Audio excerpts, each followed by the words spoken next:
G20 की meeting जो कि इंडोनेशिया में समिट कर गई है और उसको लीड करने वाला और कोई नहीं बल्कि नरेंद्र मोदी है। इंडिया के प्राइम मिनिस्टर उसको लीड कर रहे हैं, लेकिन पाकिस्तान का इसमें नाम नहीं आता। G20 की कंट्रीज में पाकिस्तान क्यों नहीं आता? दुनिया की 20 बड़ी ताकतें जो हैं वो इसमें शरीक होंगी। अनफॉर्चुनेटली हम दुनिया जय हिंद दोस्तों, मोदी देश में आपका स्वागत है। दोस्तों, आज पाक मीडिया बात कर रहा है G20 समिट के बारे में। पाक मीडिया बोल रहा है कि G20 में भारत को बहुत ही ज़्यादा इज्जत मिल रही है और वहाँ पे पाकिस्तान की कोई बातचीत भी नहीं कर रहा, क्योंकि पाकिस्तान की इतनी बड़ी इकोनॉमी नहीं है कि वो G20 का हिस्सा बने। और पाक मीडिया ये कह रहा है कि पाकिस्तान की इकोनॉमी इतनी बड़ी क्यों नहीं है कि वो G20 का हिस्सा बने। तो पाकिस्तानी मीडिया इस पे रो रहा है कि पाकिस्तान क्यों नहीं G20 का मेंबर है। और पाक मीडिया ये कह रहा है कि भारत G20 का मेंबर है क्योंकि भारत ने अपनी इकोनॉमी को बढ़ाया और इतना बढ़ाया कि भारत अब G20 देशों में शामिल हो गया है। तो क्या ये पाकिस्तान भी कर सकता है? दोस्तों, ये वीडियो बहुत ही ज़्यादा मज़ेदार है, तो इसे आप पूरा ज़रूर देखिएगा। तो चलिए और इंतजार न करके ये वीडियो देखते हैं। G20 की मीटिंग जो कि इंडोनेशिया में समिट कर गई है और उसको लीड करने वाला और कोई नहीं बल्कि नरेंद्र मोदी है। इंडिया के प्राइम मिनिस्टर उसको लीड कर रहे हैं, लेकिन पाकिस्तान का इसमें नाम नहीं आता। G20 की कंट्रीज में पाकिस्तान क्यों नहीं आता? पाकिस्तान का रिजर्व बहुत कम है, पाकिस्तान की GDP और इकोनॉमी बहुत कम है। अगर हम देखें तो इंडिया डे बाई डे हमसे बहुत आगे जा चुका है। हमारे जो दूसरे नेबर कंट्रीज हैं वो भी हमसे आगे जा चुके हैं। पाकिस्तान क्यों पीछे है? यार, अगर दुश्मनी करते हो तो औकात भी रखो ना। दुश्मनी करते हो तो औकात भी रखो, दोस्ती करते हो तो जज्बा भी रखो। हम तो दोनों की बातें करते हैं, ना आपकी दुश्मनी करने की औकात ना दोस्ती का जज्बा। सच्चाई तो ये है।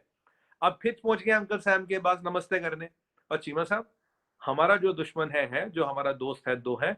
मोदी जी के अंडर ना ये दोगली राजनीति नहीं चलती। अब वो इंडोनेशिया में मुनकिद करवाई जा रही है समिट जो है G20 की, उसमें ग्रैंड 20 कंट्रीज है और उसको लीड करने वाला और कोई नहीं नरेंद्र मोदी है। हमसाया मुल्क हमारा इंडिया, उनके प्राइम मिनिस्टर उसको लीड कर रहे हैं। अब उस ग्रैंड 20 मीटिंग्स में क्या होगा कि नरेंद्र मोदी कुछ भी मनवा सकते हैं 20 कंट्रीज से, लेकिन उस 20 कंट्रीज में पाकिस्तान शामिल नहीं है। क्या रीज़न है जो कि इंडिया शामिल हो सकता है 75 सालों में, लेकिन पाकिस्तान नहीं शामिल हुआ? उसका कोई एक फैक्टर या एक रीज़न तो नहीं है, इसके मल्टीपल रीज़न्स हैं, मल्टीपल फैक्टर्स हैं।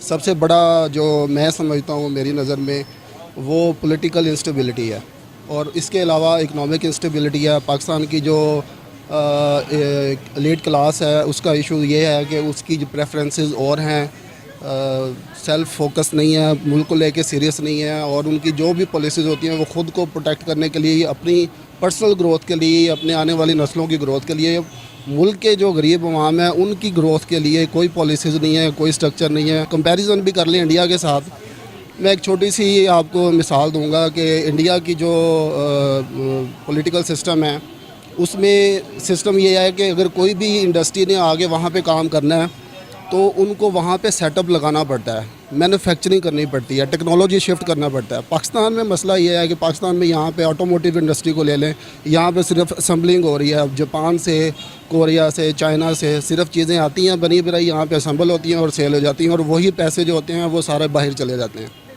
तो ये और बहुत सारी चीज़ें हैं, हम सिर्फ एक चीज़ को नहीं, इसके लिए तो बहुत बड़ा डिबेटेबल टॉपिक है। हम कैसे ग्रो करेंगे? मतलब देखें, हम अभी देख रहे हैं कि यार इंडिया कैसे, उनमें भी बहुत ज़्यादा मसाइल थे। अगर 90s की बात की जाए, 80s की बात की जाए, बहुत ज़्यादा मसाइल थे इंडिया में। आज इंडिया ऐसे ग्रो कर रहा है कि हर बंदा इंडिया इंडिया इंडिया करने पे मजबूर है। और जिन लोगों को ये बात का नहीं पता वो थोड़ा सा अपना गूगल किया करें, थोड़ा सा सर्च किया करें, फिर उन्हें पता चलेगा कि रियलिटी क्या है। क्या वजह इसकी?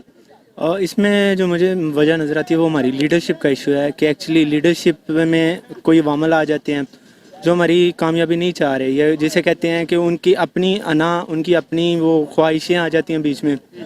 जिस टाइम हम लोगों का जागने का, मेहनत करने का, स्ट्रगल करने का टाइम था ना, हम लोगों को इन्होंने लगाया हुआ है वो धरनों में, जलालत में कि यहाँ पे ये गुर्बत है, यहाँ पे ये गुर्बत है। जो पिछले 20 साल गुजार दिए ना हमने, और जो हम लोग अगले 100 साल में भी नहीं वापस ले के आ सकते, उसका नतीजा भुगत रहे।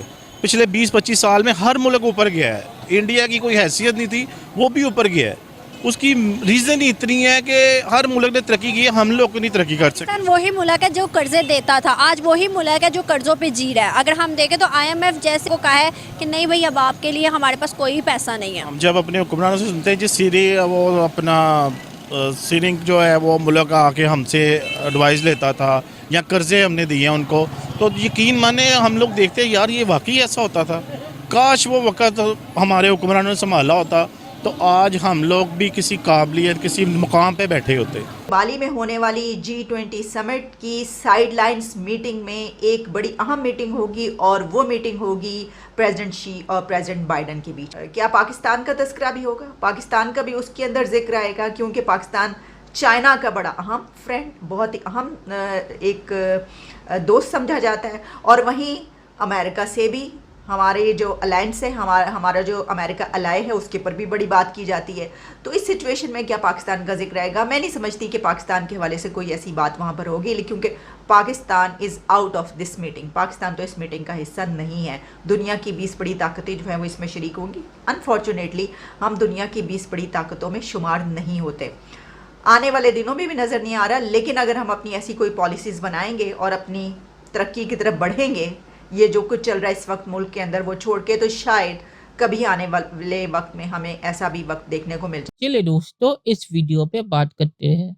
तो पाक मीडिया ने पहले सवाल पूछा कि पाकिस्तान G20 कंट्रीज में क्यों नहीं आता, और फिर उसका ही जवाब दे दिया क्योंकि पाकिस्तान की इकोनॉमी छोटी है और पाकिस्तान के पास रिजर्व भी नहीं है। तो मुझे नहीं पता कि पाकिस्तान ने सवाल क्यों पूछा, क्योंकि पाकिस्तानी एंकर ने उसका जवाब पहले ही दे दिया, तो उसे छोड़िए। और पाकिस्तान G20 में शामिल होने का जो सपना देख रहा है, तो पाकिस्तान पहले अपने आप को दिवालिया होने से बचाए, फिर G20 में शामिल होने का वो सपना देखे। पाकिस्तान की इकोनॉमी बढ़ तो नहीं रही बल्कि कम हो रही है, और पाकिस्तान जो कह रहा है कि दुनिया पाकिस्तान में इन्वेस्ट करे, तो पाकिस्तान में इन्वेस्ट दुनिया क्यों करे? कि पाकिस्तान में कोई रिटर्न का मामला नहीं है। पाकिस्तान को जो भी पैसा देता है वो पैसा वो देश कभी भी वापस नहीं देखता। सिपेक के नाम पे चीन ने भी पाकिस्तान में पैसा लगाया था। अब अपना असल निकालते हुए ही चीन का पसीना निकल रहा है, और पाकिस्तान ने चीन को कहा है कि हम आपको असल तो छोड़िए, जो इंटरेस्ट है वो भी 10 साल बाद देंगे क्योंकि हमारे पास पैसे नहीं है। तो इस हालत में पाकिस्तान सपने देख रहा है कि पाकिस्तान G20 का हिस्सा बनेगा। तो पाकिस्तान के सोच की भी दाद देनी चाहिए कि पाकिस्तान इस हालत में सपना देख रहा है कि पाकिस्तान की इकोनॉमी G20 में शामिल होने लायक होगी फ्यूचर में। अभी वो दिवालिया होने के कगार पे है, तो पाकिस्तान का कॉन्फिडेंस मानना पड़ेगा। और आखिर में मैं ये कहूँगा कि पाकिस्तान जो G20 में शामिल होने का सपना देख रहा है, तो पाकिस्तान को ये सपना अभी ना देख के अभी पाकिस्तान को फोकस करना चाहिए कैसे दिवालिया होने से बचे। तो पाकिस्तान को ऐसे दूर के सपने नहीं देखने चाहिए। तो चलिए देखते हैं कि फ्यूचर में क्या होता है। दोस्तों, ये वीडियो देखने के लिए बहुत बहुत शुक्रिया, और हमारे चैनल को सब्सक्राइब करना मत भूलिएगा। Thank you very much.